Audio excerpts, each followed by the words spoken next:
13 new cases of Lassa fever in 1 week. Ex-South African president challenges High Court judgment to overturn his release on medical parole. In Egypt, 41 including 15 children killed by inferno at a church. Malaysia ex-Prime Minister begins final attempt to set aside scandal conviction. Now the news in full. In Nigeria, the Osun State government says the claim by ex-finance commissioner of the state, Dr. Wale Bolonoduro, regarding the finances of the state under Governor Adegboyega Oyetola is a misrepresentation of fact against the person of the governor, and the government is being pretended over. In a statement by the State Commissioner for Information and Civic Orientation, Mrs. Funke Egbemade, the government said ex-commissioner's claim to have used his contacts to raise funds to modernize Osun is not only false, it's also ridiculous. The government, while insisting that Osun under the Oyetola administration is not a spendthrift, further challenged Dr. Bolonoduro to be courageous enough to tell the whole world the truth about his inglorious years in Osun, where 1 month's salary was paid 4 times at intervals. The state government advised that Dr. Bolonoduro needed to be reminded of the bad condition he left the state's finances due to his bad financial decisions and unwholesome practices, leading to unsustainable level of debts in the state over time. According to the statement, the state is still missing opportunities, particularly from development partners, on account of the bad position of the state's finance arising from Dr. Bolonduro's unpopular stewardship. The latest epidemiological report by the Nigeria Center for Disease Control, NCDC, says the country has recorded 13 new cases of Lassa fever from 5 states within 1 week. The states are Ondo, Edo, Kogi, Ebonyi, and Imo. According to the report, from August 1 to 7, the number of new confirmed cases increased from 10 to 13 cases. These were reported from Ondo, Edo, Kogi, Ebonyi, and Imo states. The African swine fever ASF outbreak in Mizoram state of India has begun to subside. Animal Husbandry and Veterinary Department Joint Director said the number of piggery deaths has significantly declined in the region. However, the situation is not predictable, as the outbreak will surge at any time because almost the entire state has been affected by African swine fever. It will recall that last month, carcasses of wild animals were found in jungles near the Myanmar border, and the National Institute of High Security Animal Diseases in Bhopal recently confirmed that they died of African swine fever. The Director Livestock, Mr. Sanga, said the state government is there to inform the center about the detection of the highly contagious pig disease in wild birds. He said that the government would also write to the center urging it to import vaccines for African swine fever from Vietnam. The Supreme Court in Bloemfontein will hear former President Jacob Zuma's appeal against a High Court ruling which overturned his medical parole today. Zuma and the Department of Correctional Services have appealed to the Pretoria High Court judgment, which ruled that his release on medical parole was unlawful and irrational. Former Correctional Services Commissioner Mr. Arthur Fraser released Mr. Zuma on medical condition less than 2 months after he was jailed against the recommendation of the Medical Parole Advisory Board. It will be recalled that Mr. Zuma was serving his 15 months imprisonment for contempt of court after he failed to abide by the Constitutional Court order requiring him to appear before the State Capture Commission. This is the word at noon, coming to you from Osun State Broadcasting Corporation, Iliawiye Okebale, Osogbo, Voice of the West. Now, our mid-news message. West normal time, arguing about what a good man should be, B1. A fire incident that sparked in an Orthodox church building during a morning service in Egyptian capital, Cairo, has killed 41 worshippers, including 15 children.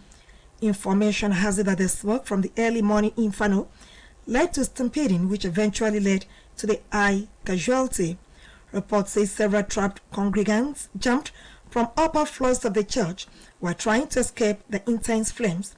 16 people were injured, including 4 policemen involved in the rescue efforts. According to a police statement, An initial investigation pointed to an electrical fault. Firefighters were busy putting out the blaze, while other onlookers carried the victims to waiting ambulances. Witnesses said there were many children inside the 4-story building, which are 2 daycare facilities. A spokesperson for the Orthodox Church, Musa Ibrahim, told newsmen that 5-year-old triplets, their mother, grandmother, and an aunt were among those killed.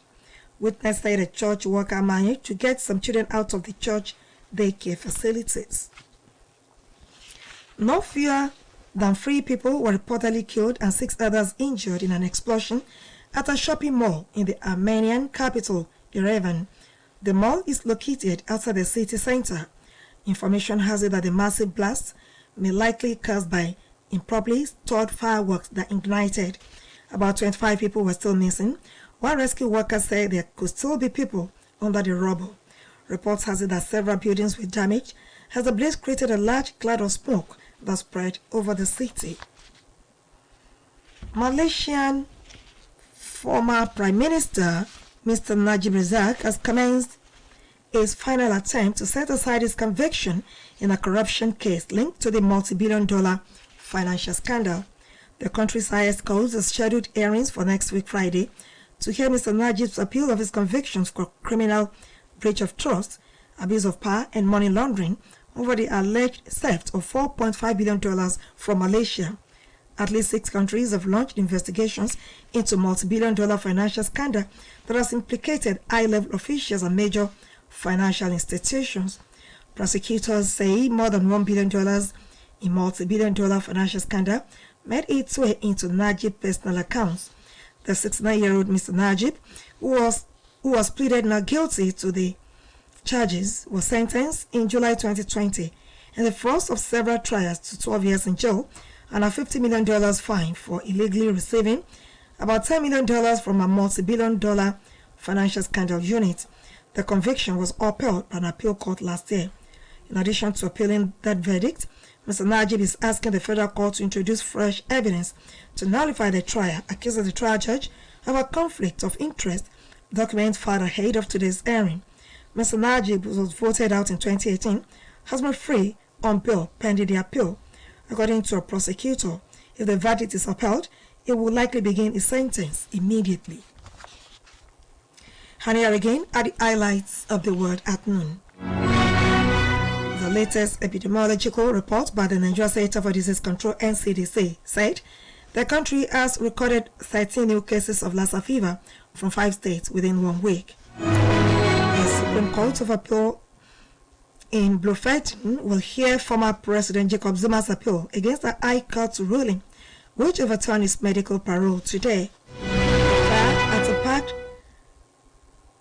Orthodox Church during morning services, Egypt's capital, Cairo, has killed 41 worshippers, including at least 15 children. Malaysian former Prime Minister Mr. Najib Razak starts his final attempt today to set aside his conviction in a corruption case linked to the multi-billion-dollar financial scandal. And that was the word at noon, edited by Olushola Egbodofo and delivered by Mutsurayo Ayigbayo. In today's news talk, Abiodun Babadi of OSBC Sports Department writes on immoral ties that have permeated all strata of the society. He implores all and sundry to be spiritually inclined in order to be good ambassadors of the country.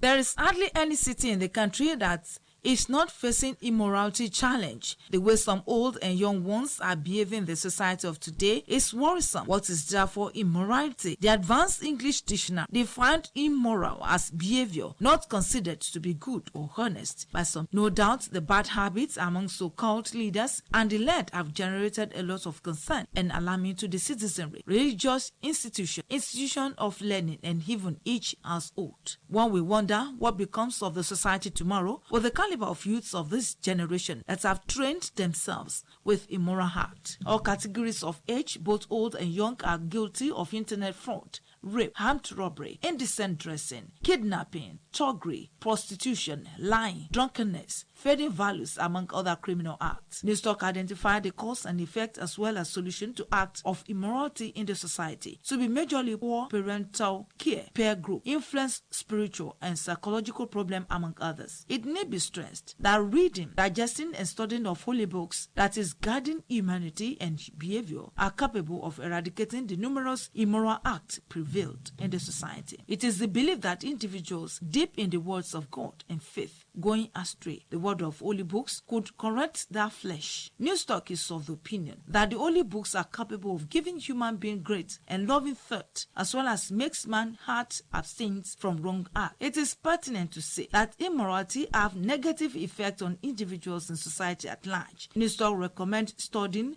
reading and abiding by the words of the holy books, while parents and guardians need to do more in teaching their wards the moral education, which they must equally practice by their doings and acts, and do as I say, not as I do attitude. Enough attention and encouragement must be demonstrated by parents and not lord over their word to overindulgence in watching films and discourage them from abusing social media. That's Newstalk by Abiodun Babadia. Of our sports department focus on the moral ties that have permeated all strata of the society, implored all and sundry to be spiritually inclined in order to be good ambassadors of the country. The script was presented by Olushola Egbedofor. For more about us, visit www.osbcng.org. Thanks for listening. Good afternoon.